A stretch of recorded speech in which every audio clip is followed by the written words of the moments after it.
Hello and welcome back, everybody, to the Two Raccoons in a Trench Coat podcast. It's me, your co host, Some Guy with a Mic, joined today with our host for today's episode. Some guy with a hat. Hello, hello, and welcome everyone. Thank you for stopping on by. We're gonna talk about something for a little bit of time, so get comfortable or not. It's really up to you. That wasn't a great transition at all, but we're gonna stick with it. Uh, listen, some guy with a listen. microphone. This is like our Yeah, fifth restart, and it's all been my fault. All right, the behind the scenes for this one is fantastic. and I've been recording this entire time. So if you want a behind the scenes look into all of the previous recordings we've tried, sign up for our Patreon that does not exist. We should get a Patreon. We should do something worthy of a Patreon, and we should get that and have it be like $1 a month. And just be like, here's $1. Yeah, with all the amount of my mess ups that I've cut out, you could probably fill that up for a while. I left some of it in last week. Um, Last week was good. I liked last week's episode. yeah, it came around. I thought it worked well. It did. But moving on from last week, do you want to get into this week? You know what? We have a very special episode this week because it's going to be our first. What's the word?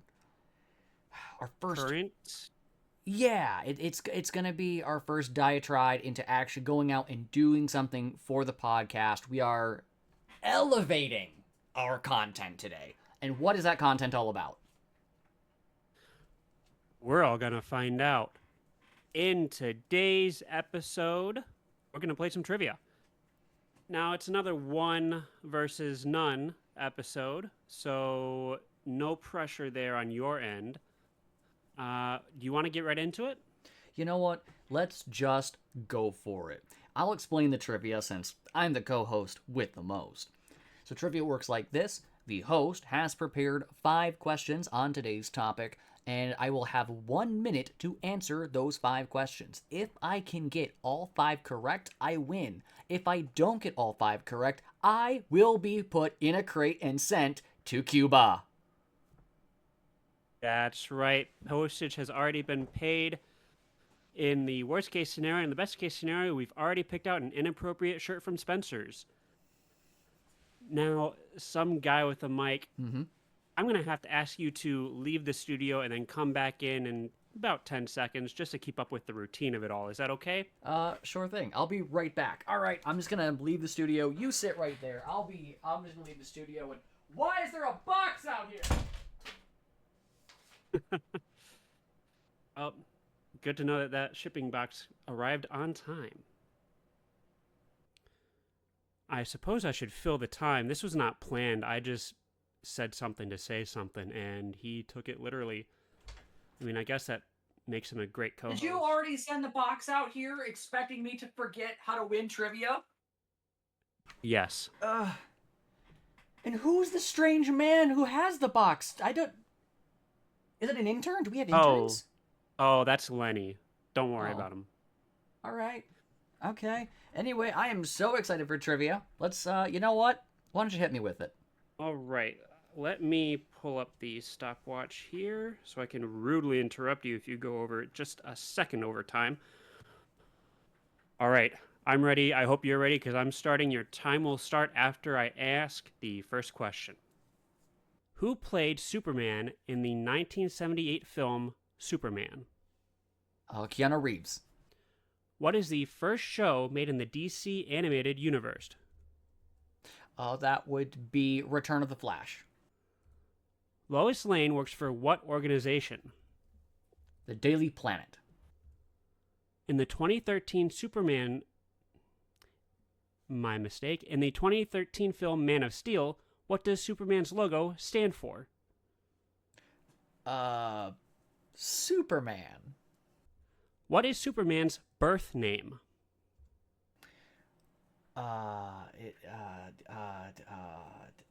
Oh God, it's not in English. It's not in English. I don't speak any other language. It's how many seconds do I got left? You've got over 10. All right. So Clark Joseph Kent is his Earth name, but his birth name is like, time. Oh no. I'll give you another 5 seconds because I messed up reading that fourth question. Okay. I got 5 seconds. I gotta think. What was his birth name? Like Elo. It's Elon. Elon is his birth name. Elon, right. How do you think you did? So I know very well I got the Daily Planet. I almost said Captain Planet. That was almost very wrong. But I don't like the way that Miguel is. I'm sorry. What was your name? Lenny. Not Miguel. It's Lenny. Who is just sitting there, looking at the box longingly. I think I might be in the box soon. Yeah. Well, let's get into your answers. Question 1. Who played Superman in the 1978 film Superman? You said Keanu Reeves. Mm-hmm. Close. The answer is Christopher Reeve. Oh well, I had the right family. Yeah, probably. Just the wrong brother. Question 2. What is the first show made in the DC animated universe? You said Return of the Flash. Is that correct? Yes, that is correct. I have no idea what that is, so I had to look it up just to make sure, and it took me to some fan fiction site. The correct answer is Batman the Animated Series. Well, that was a good series. Indeed it was. Question 3. Lois Lane works for what organization? You said the Daily Planet. It did not trip you up. I probably would have said the Daily Bugle, and it is the Daily Planet. Thank you. Question number 4. In the 2013 film Man of Steel, what does Superman's logo stand for? You said Superman, which is a great guess. But I wrote this question because it's the only line that I can remember from the trailer, because I didn't even see the movie. And I think it was Amy Adams like, oh, what does it stand for? And Henry Cavill's like, hope. She's like, well, we call it an S on our planet. Oh, Henry Cavill. Rip. Question number 5. You are currently sitting at 1 out of 4. What is Superman's birth name? You said his Earth name, including the middle name, so something tells me you looked this up for a potential question. And then you went with Elon. Now it's close. His birth name from Krypton is Kal-El. Oh, I knew there was an L in there. There is an L in there. So, fun fact, I didn't actually look up this as a potential question. I just remember thinking, we'll talk about this later. I remember thinking in the movie they never reference his middle name. And I was like, oh, I think they're going to restart the universe and use it as like a joke of that it being his middle name, that Lois would make like a comment or something. But anyway. All right, well, you finished trivia with 1 out of 5. That's not horrible for our standards. We take ones! Just like in bowling, we take ones. Hey, those lanes are slanted. We're not getting into They're it. not regulations size. The pins move on their own. Oh my gosh, their pins are marionettes. I wish we recorded that and used it for Patreon content, because that was hilarious. Hey, let's just get our Canadian correspondent back over here. We'll do it again. Hey there, Canadian correspondent. We need a favor. And it could be like anything. What do you guys need? Like, we need to go bowling. And he'd be like, I'm busy every day you can name. We need to milk you for content. Listen here, Mr. Canada. Our countries are well allied. And this is your half of the alignment. Come give us content. All right. So, the topic for today's episode of the Two Raccoons of Trenchcoat podcast is Superman. We're going to mostly be talking about our opinions of the new film, so spoiler alerts up front in case you haven't seen it, and in case if you haven't seen it, we highly recommend you go see it. At least I recommend it. I don't like how I said that at all. This is a Patreon exclusive segment where I mess up what I want to say. Well, you know what? This is the reason you're the master editor, and I'm just the guy who checks analytics. Yeah, I've thought about it, and we're going to leave it in. Just for the hell of it. You know what? We did say we'd do it live. Yes. And we are, in fact, live. If you want to text us right now, if any of you happen to have our phone numbers, make us say whatever you want live, because we're live right now. And where are we hosted live at? Look, we don't want to give everything away. We're just in Area 51, just on their little, what was it, the gigabit per second computers they have over there. Yeah, we jump around from everything's pre-recorded to no, it's strictly live. So, Keep them guessing. yep.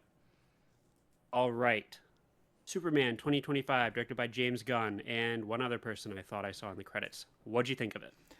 Okay, so this is coming from. I'm gonna be completely honest. I went into this movie ready to hate it, as I have Oh, it in past. I have not been a fan of Superman films, and I've never really been a huge DC movie enjoyer. There are some good Batman movies. I do enjoy those. I do think a lot of the CW series that have DC property were good. Season 2 of Green Arrow needs to not exist. However, solid 8 out of 10. I would agree with you. I wasn't expecting it to be bad, and I wasn't expecting to hate it, but I agree. It was a solid 8, probably 8.5 out of 10 for me. It seems like a massive step in the right direction for the studio. I believe it's the first official entry into James Gunn's DCU, or whatever they're calling their universe. Nothing really rolls off the tongue like the MCU. Yeah. So, um, The DCC, DC canon. is that official, or did you just make that I up? just made that up because it sounded good. Now, if DC Studios would like to pay me for the rights to that, I am A-okay with that. They won't, Yep, but they could. You can reach us at 2raccoonspodcast@gmail.com. That's 2C's, 2O's, no spaces. I am never going to live down misspelling raccoons, am I? I said that the first time as a joke, and it's just stuck with me. It's I just can't a staple now. You say can't it. not say it. People will think something's wrong. No. Nope. But yes, Like, oh, he didn't say his spelling bits. He must be having a stroke. stroke or not, 8.5 out of 10 is a generous score for any film, much less a movie from this new era of the DC cinematic. Now, in your personal opinion, why? I think it boils down to one, maybe two words. Mm-hmm. Hashtag super harem. Okay. This is where the movie for me lost half a point. Because everyone, including the old people, knew what the word harem meant, and I feel like in the current zeitgeist, not that if I walked in and was like, yeah, I have a harem, they'd be like, okay. Like, I don't think if someone tweeted hashtag super harem, don't get me wrong, there's a large percentage of Reddit and Tumblr and Twitter that know exactly what's going on, and they're going to be like, ooh, there's going to be a new great manga, a new great doujinshi out. And if you put hashtag reverse harem, there's going to be just fangirls frothing at the mouth for the newest content. But I feel like my parents would know what that is. I'm sorry, are you implying you want your parents to know what a harem is? I'm implying that at no point there's a lot of jokes in this movie. There's a lot of humor and comedy, and I enjoy that. But at some point, someone should have had to sit down Ma Kent and just, like, I wanted, like, a background shot of, like, Lois trying to explain what hashtag super harem meant. Just, like, real quick. Like, it doesn't have to be an impact in the movie, but the fact that so many people were just like, oh, he has a harem? That's disgusting. Margaret, you don't know what that is. Yeah, it's definitely a more jokey film. A lot of that comes from James Gunn. He did the 3 Guardians of the Galaxy movies, Mm-hmm. and those, I think, and those came out. Those were the groundworks for modern day comedy in Marvel. And I think that's gotten a bit excessive to a point in the MCU, but here it is a breath of fresh air, especially coming off of the previous live action iterations of the characters. It's a much more bright and not a dark. I know that I just said it's brighter, so yeah, saying it's not dark would be implied. Not just grim, Yes. less Thank you. melancholy. Yeah, you saved me from having to make another insert. Listen, listen. This is why I'm the co-host with the most. I just don't. I'm gonna cost you work down the line. Don't get me wrong. Of course, of course. Yeah, I like you said, you haven't been a huge fan of DC stuff. I have actually always not been a fan of Superman at all. I just think he's boring Mm-hmm. because it feels like he can do anything. He's an Ubermensch. This- A what? Ubermensch. So, you know what? Let's go into Ubermensch a little bit later. I'll go on a diatribe about that and where like Superman's origins may or may not have come from. Let's stick to the movie for now. Remind me to explain Ubermensch. All right. Well, we'll be getting into a Spanish lesson later on, it sounds like. That's German. Yeah, same thing. Both languages I don't speak, so to me, they're the same. You know what else I don't speak? Kryptonian. What'd you think about that message? Our theme park correspondent and I discussed this film a little bit via text. And I've kind of come around on the idea that the message from his parents wasn't altered by Lex. What do you feel about that situation? So I actually seen a lot of articles online, both attacking and praising James Gunn for this specific change. Personally, I wouldn't put it above Lex to change anything, but also I feel that it adds an interesting like twist to Superman, both as a character and as a long running in the series. That this is a staple that if it is a true recording and they're like, yes, you must rule over them, then going forward we tie in, we add the Flash, we add Batman, we add Aquaman, we do whatever. There can be a level of distrust in the beginning that causes some like, you say you're a hero and you've done heroic things, but that's not always the case. For every single superhero, we want to look at other places, but it would give a possible note of conflict to what otherwise would be just a group of Boy Scouts trying to save the day. Yeah, I initially was very much against the idea that his parents would say, hey, you are here to rule over them. However, thinking back and reflecting further, it really adds to his characterization in this movie that this is who he chose to be as a person. Like yes, he has powers on this planet and he's able to do all these things and save these people. But it's his choice that makes him a good person, not the other way around. And I think that was a great way to go in really adding to the hero look of this iteration of the character. I agree. It almost gives like a way of, well, initially looking bad on the surface of like, oh, he's here to conquer. And it's just like, no, it's just like when he has his conversation with his parents, which was a very touching moment for a movie filled with comedy. Which I think it needed for good pacing, where it's just like, oh, like his father's like, I couldn't be more proud of you. You do the right thing every time, and you choose to do it over and over again. It's not, not what you were meant to do. It's what you choose to do. And I think that's a really good. I think it's also a good message for like kids. Of course, yeah. This is the first superhero movie in a while where I think it's perfect for all audiences, all movie seeing aged audiences.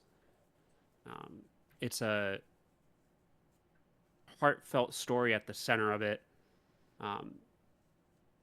not a whole lot of gory violence that the other DC Universe films have been, or that have featured that kind of stuff. There's a lot of argument that, like, for example, the Batman films are not child. They're not. I think they're a lot of like rated PG-13 or something like that. But this is a movie that. Let me. What is the new Superman rated? Do we know? I would assume PG-13. I think a lot of superhero film. I'm pretty sure all superhero films live action have been PG-13, Mm-hmm. aside from the Deadpool. Oh yeah, which was rated R, which was its big selling point. Yes, it is Yeah. a PG-13 film, which it feels appropriate with Green Lantern. Yes. Oh, that's what I was gonna say. I James Gunn's strength when it comes to directing is, I think, taking lesser known characters and just catapulting them into the limelight. Mm-hmm. Like we saw with Guardians of the Galaxy, before that movie was announced, not it was not a very popular IP. Not a whole lot of people knew about it. Not at all. Now those interpretations are what most people think of when you hear Guardians of the Galaxy. And now thanks to this film, someone says Green Lantern, I think Guy Gardner's going to start popping up a lot more in the conversation. Like John Stewart is my Green Lantern. He was in the Justice League TV show on Cartoon Network in the early 2000s. I remember that show. Yes, so good. But now, and part of it as well has to go to Nathan Fillion. He was fantastic in the role. But the writing and everything, Mr. Terrific as well. Probably the first time ever he's gotten an actual, like, felt like he's an actual character in something. Yes. At least what I'm familiar with. He is always relegated, from what I have seen of him, as he's the background tech guy, that he's almost like a Deus Ex Machina with, we can't get into the system. And he's just like, don't worry, I got it. Hacker voice, I'm in. But now he is, and you might have to bleep me out here, he's a badass. Yes, I agree. The only character that I thought didn't get a lot of screen time was Shira. And I don't even know if this is technically her. Let me look up if the hot girl in this one is supposed to be. Yeah, I'm not certain. I love how I say I haven't seen hardly any DC stuff, but every time you drop a name, I know who you're talking about because I'm just apparently a liar. Yeah, which version of Hawk Girl is in Superman? The version of Hawk Girl being portrayed is Kendra Saunders. Okay. I'm not familiar with that at all. So Me that might neither. not even be correct. It could be the newest iteration. Well, it's funny you say that. Uh-oh. I'm not. Yeah, let's get into. I talked to you briefly about this after we saw the film. Timelines and continuity. Mm-hmm. So, as I mentioned before, this film kicks off the new DCU. Mm-hmm. And there is a brief cameo from John Cena in this film as Yes. Peacemaker or Peacekeeper. Now, he was prominently featured in James Gunn's Suicide Squad, which was part of the old canon. Right. Now, the fact that he shows up as a brief cameo, that I think it's fine. You know, the character could still be played by John Cena. I don't think that's necessarily like a hey, all that's still canon. Right. But Isabella Moner Merced, yeah, Merced, who plays Hawkgirl in this, I'm seeing she also played Hawkgirl in the Peacemaker show. So that's a bit weird that now Yeah. two characterizations are exactly the same, Mm. but yet all the other characters, like Superman's obviously no longer Henry Cavill, Mm-hmm. which we'll get into in a bit. I'm not sure what exactly the point of keeping their casting the same was, because they hinted at a new Suicide Squad being formed. Rick Flag was in the film. He's part of the government talking scenes, and he's played by the actor who plays Brock Rumlow in the Captain America movies. So it's a different actor, and he's alive in this one. He was killed off in the Suicide Squad film.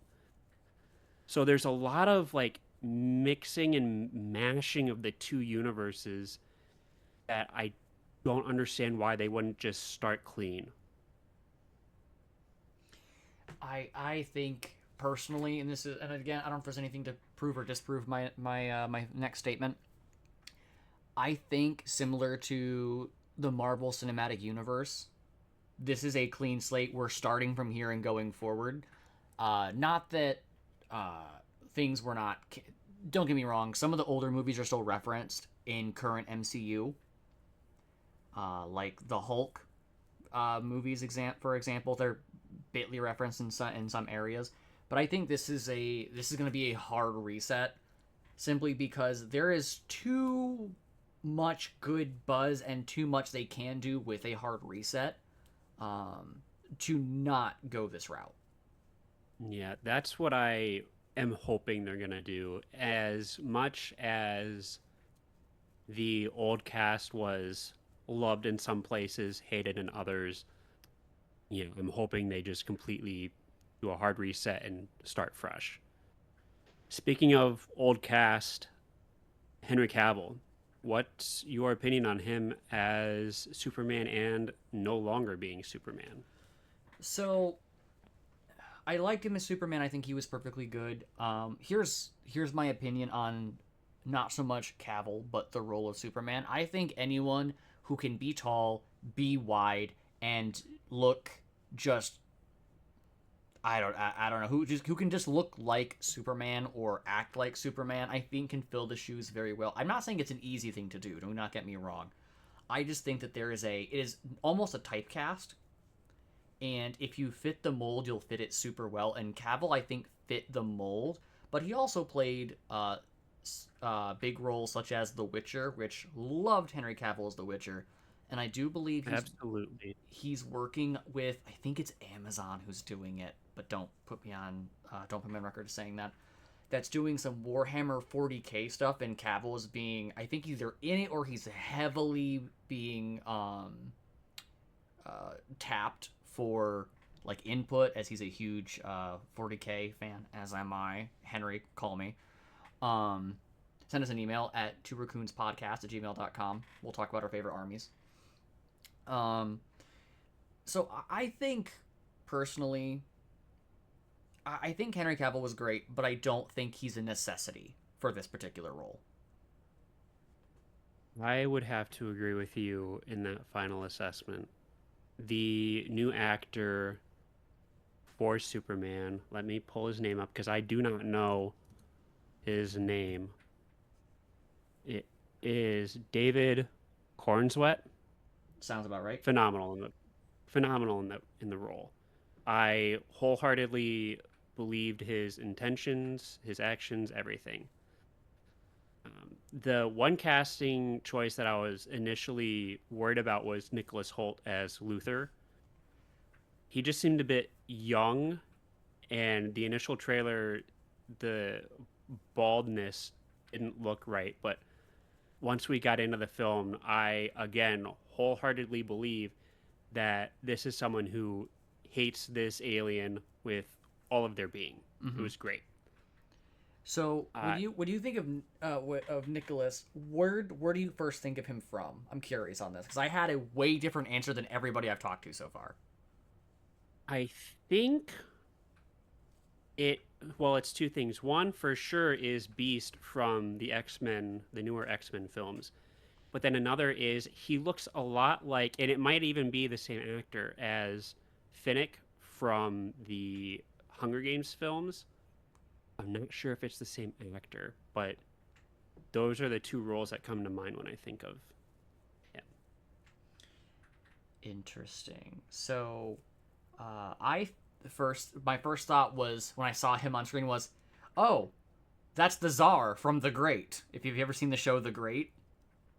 No. So The Great is it's not an accurate historical retelling, but you know who Catherine the Great was? Remind me. because I'm a blonde. So, Catherine the Great was a powerful empress of Russia from House Romanov. So she was married to, I believe it was Peter. Was it? Oh.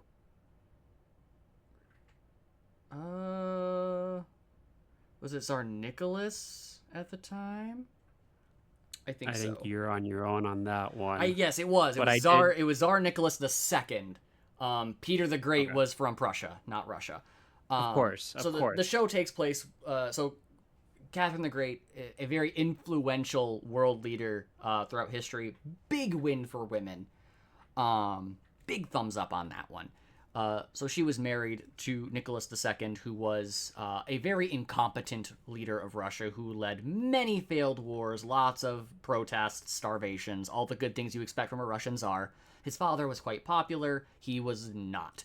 And she did take power from him slowly, surely, and connivingly, and the show goes all throughout that. And Nicholas plays Tsar Nicholas II. So I'm like, that's the incompetent czar. So the whole time I'm watching this, I'm like, I'm used to watching get your face kicked in. So it's such a good. He did such a great job as Lex, especially with how calm he was dealing with Superman, like in the beginning. Yes. Yeah. Also, I looked it up. It was definitely not Nicholas Holt who played that character in Hunger Games. Um, but yeah, Lex is, I think, a hard character to play and get across on screen well, but I've not seen a bad interpretation of the character. That's fair. While you're thinking, you want me to explain Ubermensch? Yeah, I mean, I was just gonna pivot to another segment, but let's bring that back up now while All right, we're on. time to go to some guy with a Mike's philosophy corner. Join me, won't you? Hold on while I switch personas. The term Ubermensch was first coined by Sir Friedrich Nietzsche of Germany. Ubermensch translates roughly to overman or superman, a concept of philosophy from Nietzsche who, for his time, a lot of people credit his work inspiring the Third Reich and Nazi regime. This, must be stated, was not his intention. It actually was a big, huge flaw in the steps that led up to the Third Reich and its rising, as his Nietzsche's work was rejected and ridiculed, and he also dabbled in things like tank warfare because Nietzsche was around the end of like the First World War era, and he wrote how tanks should be utilized in combat, and I believe he wrote for the French. The French laughed at him, told him no. The Germans got a hold of it, and that's how they were so successful in the Second World War with lightning warfare and tank combat, such as the Ghost Division. More on that in a future episode when I get to nerd out about tanks. So Nietzsche described that these ideal men should have good values, seek to do good, be good, have good intention in all that they do. They look for the best of intentions in other people, and that when everyone has this idealized version of themselves and can see themselves as a superman or a super person, that they will then project this onto other people who will then follow suit, and you'll have a society of Ubermensch, of people who know what the right thing is, who believe in the right thing, and will do the right thing regardless of consequence. This was then twisted and turned into horrible things, with the German Reich saying, this means that one group of men is superior. Not the whole point. The point was to make everybody super, kind of like Syndrome from The Incredibles. Yeah, before you added that last part, I was gonna add, it sounds a lot like Buddhism, which is like, hey, be a better person for everyone else. But then you went on to say how it got twisted. It's like, yeah, I better not say this right now. You're not wrong. As a person of philosophy and religious studies myself, there's a lot of Buddhism that also got twisted, including the little swastika that the Germans like to parade around with. The actual yeah, I'm aware of it. Yeah, so What? it's actually a flipped version that comes from, I believe it's India is its place of origin, but Buddhists and Hindus used it as a symbol of peace, and then the Nazis took it. So that's a thing that happened. To tie this in to coincidentally something that also happened in the DCAU, you mentioned you watched the Justice League show, right? Yes. Do you remember the season 1 finale of that show? What that arc was? You're going to have to remind me. It's been over 10 years. So, the Justice League minus Batman get transported back in time to World War II, where someone else went back in time and brought a whole ton of like modern technology Hmm. to the Axis powers, and the Justice League has to fight on the side of the Allies to try and win back, sway back the tide of the war to the Allies. In that show, they don't have the swastikas drawn out, but its symbol's very close to it. And they have, I don't know if we can say this uncensored and not get, Struck down. yeah, they show the leader of the German Axis powers party in ice in a children's cartoon. Woof. I do not recall this. Yeah, I recently went back and watched the entire DCAU. Well, I say entire, not really, but the Batman shows, Hmm. Justice League, Batman Beyond, and that was something that was just like, huh. I don't remember seeing that on TV, but I guess they were able to get away with it. I mean, the big bad mustache man was a less controversial point, I think, a little further back because people weren't so crazy. But I think it's gotten. I think as his popularity has returned, a lot of popular media is like, can we tone it down and not make more of them? Somehow, that guy returned. Star Wars. Yep. Where did my notes go? Here they are. All right, pivoting from real world bad stuff to back to the films. We've mentioned that this new 2025 Superman film is so much less dreary of a world. Like, it's not as realistic, it's a bit more lighthearted. Zack Snyder's um, universe that he set up in the Man of Steel was very much a dark universe. I don't hate what he did with it. I think for the time that those films came out, it was. I mean, they still weren't great films, but I could appreciate what he was trying to do with it. The issue I have is they did not stick with that aesthetic. I think the first trailer for the first Suicide Squad film came out, and it was still in line with Man of Steel and Batman vs Superman. But then the second one came out, and it was all like psychedelic colors and pop music everywhere. Because, and my theory is, James Gunn's Guardians of the Galaxy came out before that, and they felt like they needed to switch it up to make it more like what was successful with Marvel, and that's when the entire just flow of their stuff they were trying to set up just fell completely apart. I can agree 110%. I think the really like hard pivots in I'm not gonna say bad directions, but just like not fully formed directions, I think was like the biggest stumbling they had. Well, a lot of it was studio interference. Was it? Yeah, so are you familiar with the trend of release the Snyder Cut for the Justice League film? Yes. Yeah, so Justice League and Suicide Squad were both hit with a ton of studio interference.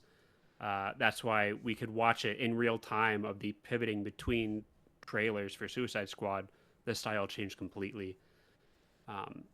And David Ayer's cut of Suicide Squad, I don't think still has been released. Whatever was released theatrically is the only version that's out there, as far as I know. But Zack Snyder got canned from the Justice League film, and Joss Whedon came in to again make it more Marvel-y. And there was a massive online movement of hashtag release the Snyder Cut. And I think it was eventually released on HBO Max. I've yet to watch that cut, but I've heard it is far superior than the theatrical version, probably because it's the director's original vision without any studio interference. I mean, that's impressive. I know, it was one thing where it's like, wow, the internet actually advocated for something, A, not horrible or ridiculous, and two, studios actually listening to fans. It's just like the What? Sonic movie. Yes, that's another example. You know, since you're so well versed in Oh, like God. Superman stuff, I've got here some stump the expert questions to ask you. Are you ready for your first one? Before we get into this, I have to say, I was like, I've seen a little bit of Superman stuff. Sure. And I text you and I'm like, hey, let's do Stump the Expert this time. Mm-hmm. And you said back, all right, cool. I'll see if I can dig up some obscure knowledge. And I instantly went, oh no, what have I done? Oh, I found some real obscure stuff, but don't worry. I kept it localized to the current Superman film. Oh, It's a level I felt you needed a level playing field, and so I leveled it here. We've both seen this movie. I think I've known zero of these things, but you're the super fan of Superman, so you'll know them all. All right, question 1. So, in the filming of Superman 2025, there were several Green Lantern rings actually produced for the movie. How many did they actually make? 7. Wrong. It was 5, and one of them was kept by Nathan Fillion and worn to the premiere of Superman. All right. I'll be back with another trivia question when I feel you've earned it. That's fair. For our listeners that happen to know me in real life, you know that I often make bad decisions. This was the first time when, after I made that decision, I got scared. I was like, maybe I should put more thought into the things I do and what I ask for, because Out of all the Ah. life's choices you've made, only this one truly feels like it's come home to roost. yeah, claiming that I'm ready for expert trivia when I very clearly am not an expert in Superman at all. Let's hammer that home with an easier expert trivia question. Oh, I've earned it. Okay. Superman 2025 has the score originally, film score from which sound designer that was first used in the 1978 Superman? Who was that ingenious sound designer? Are we talking about John Williams? Because You are correct! Okay. He really Yeah, is an expert. I didn't pick up on that. I was interested in hearing the new direction they wanted to go with for the theme, but I didn't hear the original 78 Superman score in there. Maybe it was just sampled. Maybe, because I don't remember hearing it either. But, And- I'm not the super fan. And Clearly. John Williams also retired with the last Indiana Jones film, so Speaking of retirement, time for another Stump the Expert question. if I get this wrong, you're retiring me from life. I get it. I get that segue. Nice. So David Corenswet. Yes. He's Superman. I just learned his name 20 minutes ago. So, what movie was he filming when he was told he got the role of Superman? I'm gonna go out on a crazy limb here and say 28 years later. My theory is that he got that news and he quit 28 years to go film Superman. And yeah. That's not a terrible guess. The actual answer is Twisters, the 2024 version. He was apparently so excited he stopped filming in the middle and shared the video with the rest of the cast to Oh my- celebrate. Wait, I got my reasoning right? Holy. You were so close, just the wrong movie. That is so funny. I'm gonna count that as a half point. That's only Cool. fair. You just got the movie wrong. You got everything else right. I didn't see Twisters 2024. I didn't see the original Twisters because I hate the premise of the movie. I just recently saw the original one for the first time. I have a friend who works at the Waterford Theater, and he's like, hey, I love this movie. Let's go see it. So we went and saw it, and he picked out seats in the front freaking row. So my neck, I'm like looking up. Your neck must hurt to this day. It was a great experience. Like the sound design for that film is great. So yeah, in this DC Superman episode of the podcast, if you haven't seen Twister, if you haven't seen Twister or know what an Ubermensch is, go do your homework. Come back to us. Yeah. I told you we're elevating I our have not content. seen Twisters. Yeah, of course. So, okay. I've hit you with some trivia. We've discussed the movie is good. Yeah. Now, we've said, you know what? Let's play a little game since you're an expert. Let's play a little extra game. Another one. Okay. Yep. Give me. Oh, hold on. Is it? Can I fit in this box before you can? I bet you can't fit in this box with the lid closed. Sure, I can. I don't think so. Shut up, Leonard. You don't know. Lenny. His name is Lenny. I'm sorry, Lenny. So let's play everyone's favorite game, Guess the Scores. So I have it pulled up here for IMDb and Rotten Tomatoes. IMDb is a 1 through 10 with points in between, and Rotten Tomatoes is a percentage. We'll start with IMDb. What score do you think Superman 2025 has on IMDb currently? I'm going to go with a 9.5 for IMDb and an 87% for Rotten Tomatoes. So IMDb... Just arbitrary numbers. 7.6. Oh. I feel it was way better than a 7.6. However, Rotten Tomatoes, you said, what was it, 87 you said? Yeah, I think that's the number I threw 83. out. Okay. Doing pretty well. Now, that is the critic score. What's the popcorn score? Oh. It was 83 for critics, so I'm going to say it's a 92. You are spot on, 92% wow, on the popcorn meter. Well, you know, being a blonde has its moments sometimes. Things just come at you from the ether and you just go with it. So. But yeah, fantastic on that one. Pivoting to with the scores as they are, you said 8.5, I said an 8. What would have made this movie better if you got to sit next to James Gunn and tell him some ideas and he took them? What would you do to improve the film? Really, there's only one. Hit me with it. And I love how much they draw from different aspects of the DC lore in general in this film. One of my favorite things is right after the whole message is played for the entire world, Superman goes in this building, and in the reflection, you see Stag Industries logo.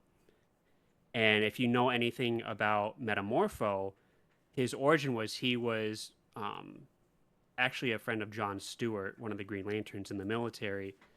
And he worked for Stag Industries after, and he got experimented on, and that's how he became Metamorpho. And then later on, like 3-4 minutes later, he's introduced as a character. So I think that kind of fan service was excellent. The only thing I would have liked as a change is the fake country that they have as the plot device that Lex uses to get the world against Superman. Oh yeah, Barovia. Yes, there's another fake country set up in the DCAU that I'm looking up the name of right now Mm. because on the tip of my tongue, but I don't want to say it incorrectly. It is Kaznia. Mm. Yeah, I almost said Kazakhstan. Pretty sure Kazakhstan's a real place. I think it was. I think Uh, Kazakhstan's gone now. oh, well, I guess they could have used that too then. But Kaznia was built up through little bits and pieces throughout the entire DCAU until it became pretty pivotal in one of the final arcs of that whole universe. So I would have liked if the fake country would have been that same name, but it's not a deal breaker at all. And again, for such a little note to be the only thing I have that would make the film better, in my opinion, I think that says something. Honestly, it really does. Just gonna spot check myself here. Kazakhstan still exists. Well, let me be the first to apologize to anyone who could be listening. If you're from We are, Kazakhstan, we appreciate you. We know you exist, and your capital of Astana is a beautiful looking city. yep, my excuse is we are Americans. Listen, if you don't have oil, we don't know you exist yet. Speaking of oil and transitioning with no actual connectivity to that point at all, I've said this is probably the third or fourth time I'm saying this. This film is the first introduction to the new DCU. The previous film of Matt Reeves' The Batman is one of my all time favorite movies. It's in my top three best movies ever made. Okay. I would have loved for those two interpretations to come together at one point. I think they've said multiple times that the Batman is its own thing. They're doing their own trilogy, their own side works, and it's not gonna intertwine into the DCU.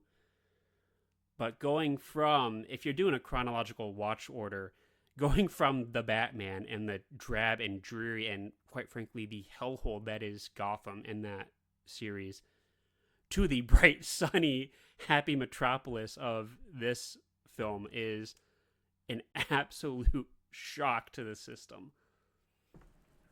I would have really enjoyed if the two juxtaposing heroes would have had their chance to share some screen time.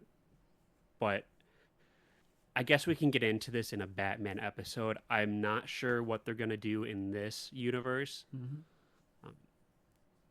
This seems like a bit more of a, I don't want to say Marvel-y, but I mean, it is by the guy who made probably the best Marvel trilogy. Honestly, So it's Guardians of the Galaxy trilogy. If I'm gonna sit down and watch a couple of Marvel movies or have something on just to watch, I'm gonna pick Guardians of the Galaxy volumes 1, 2, and 3. oh, not Morbius? As often as it is Morbin time, every time can't be Morbin time. I was gonna say one of the other Sony ones that did horribly, like one of that Spider-Woman one, but I cannot think of the name of that film. Like it was that. My brain wants to say Madam Web, but that wasn't it. You're right. I think you're right. Was it Madam Web? Was that? Am I thinking of the right movie? I think so. Madam. I don't know. Sony, bring it back to theaters so we can catch up on this. We were all busy that weekend. We can go see it. Okay, maybe?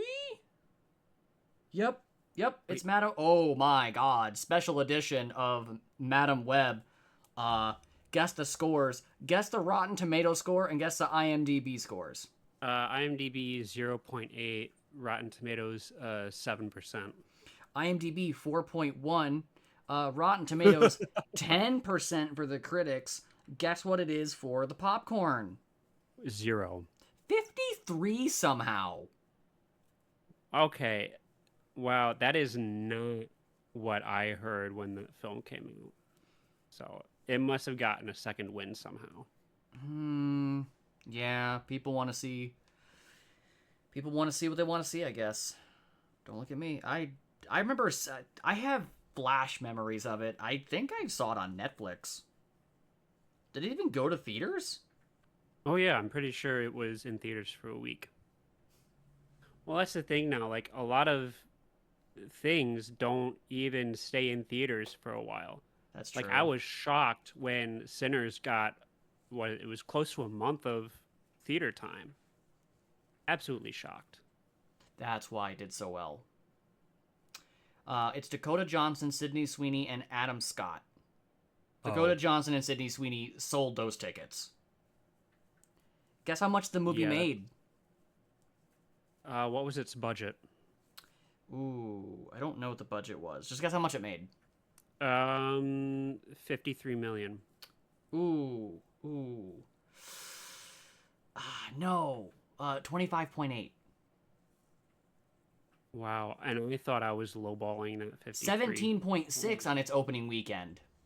So it didn't even double that. Yeah, that's not Madam really Web. surprising. What was the budget? Let's go look at. Yes, Madam Web Buddhist. That's what I meant. Okay, guess how much it cost to produce? 260. Between 250 and 300 million. Yeah, that's not so in the film world, that is not what we call a return on That investment. is that is not a W. Oh boy. Okay. Oof. You know what? Let's do a little bit of trivia. Let's do some stump the expert trivia here. To You have more? I have more. Oh my god. So we already talked about David Corn Sweat. Hmm. So as you know, many actors have to get in shape, either gaining or losing weight for their roles they're going to play. And as you know, as an expert, how many pounds of muscle did David put on for this movie? How many pounds of pure muscle? I'm gonna say 25. I don't have 40 any reference. pounds. Okay. This man Yeah, I have bulked no in reference on how much that is. 40. But Putting yourself up to a body mass of 40 pounds of muscle is near Herculean. This man did this role so well, and he did not want his suit to be stuffed at all. He didn't want the foam. He wanted it to be all his muscle. He straight up Henry Cavilled this. I am so proud of him. yeah, an actor who actually cares about the source material. Careful, buddy. You might follow the way of Henry Cavill and get axed. Ah. For those unaware, what I just referenced was he Mm-hmm. played the role of Geralt of Rivia Mm-hmm. in the Witcher Netflix series. Sure did. He has so much care for this series. He wanted to make things more like the source material, in which the creative developers of the show very clearly said no and kept trying to stray away and do their own thing. Mm-hmm. So Henry Cavill either left for creative differences or was axed for creative differences, and is replaced by, I think, Liam Hemsworth. I do believe One of them. so. Who's not a terrible actor by any means. No, it's just so sad because, look, jumping all over the place in this DC episode, talking about medieval literature, it is not my genre. Like knights, all that stuff, D&D, not my thing. But I watched the Witcher show just on a whim, and I fell in love with it. So, and mostly because of his performance. Oh, absolutely. He does a I fantastic yeah, job. completely bought into it. I even started playing The Witcher 3 because of it. But yeah, sucks that he is no longer doing these roles that he cares so much about. That's okay. And I do think he has an actual acting part in the Warhammer thing. I'm not confident, but I really hope he's either gonna be robot girly man, or he's gonna be the Emperor. I'm really hoping for robot gorilla man. oh, don't you mean Heretic? Whoa, whoa, whoa, whoa! What? Back I up. have What? no idea. Yeah. So okay. We don't have time to get into this. We're at the end of the episode. We don't have time to get into this. There's gonna be several 40K episodes where I just talk about the different factions, and then my co-host here, who's the host for this episode, is going to assault me with questions that I definitely am just gonna make up answers to that are probably trying to be half truths. Um, Well, here's how I'm gonna take. Here's how I'm gonna gather my questions for those. I'm going to pretend I am in the 2025 Superman film, and I'm just going to be a monkey on a typewriter. Oh my god. You're just gonna yell hashtag superhero at me? I thought that was ingenious as like a meta way of poking fun at just people who have nothing better to do but just write random insults online all day. Yes. Oh. That was genius. I know they wouldn't do this because of like one, backlash, and two, like, it just how private companies and movies work. But he could have but I think he should have had just one actual dude typing there, and they would have been like, what about him? I found him on Reddit. He was the 4chan guy. Leave the billionaire company alone. So yeah. Anything you want to get in before we wrap up the episode? If our viewers found this episode a bit scattered, not to worry. The next time we touch on DC stuff, it's going to be Batman, and there's going to be a lot more things we have to say about that. So we'll be a bit more on track. I'm not a fan, or I'm not opposed to just completely derailing things, as I have proven time and time again. But if you're looking for structure, one, you're not in the best of places, but two, it'll be better next time.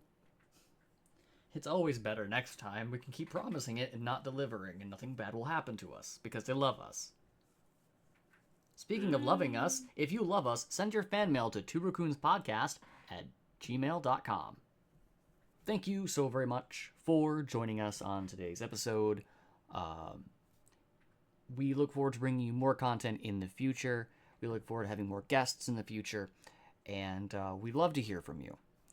As we've stated before, please send your ideas, your comments, your concerns, your fan mail to tworocoonspodcast@gmail.com. Please look forward in the future. We hopefully have an idea of doing some streaming together, doing some live audience stuff, doing some possible Patreon behind-the-scenes things, some just some guys being bro activity that we might put on Patreon behind a small paywall so that we can afford to feed our families. But we genuinely want to thank you for letting us do this wonderful thing and having this time with you every single week. That is so much more of a heartfelt conclusion than I had planned. I was going to mention that last week I asked you to send in your social security numbers, and that worked well. This week, why don't you send in your mother's maiden name? Just keep this ball rolling a little bit. Just a fun, quirky question you can just send to two guys who are secretly raccoons in a trench coat. Nothing wrong with that. We only have thumbs, so nothing mischievous going on there. Well, thank you again for listening to us talk and ramble about a topic for an hour. I have been some guy with a hat, and I want to thank you for listening. And I've been some guy with a microphone. It has been my pleasure to be here today. We will talk to y'all later. Have a good one. Have a super harem one. Oh my god. I'm so glad I ended my recording before we got to that.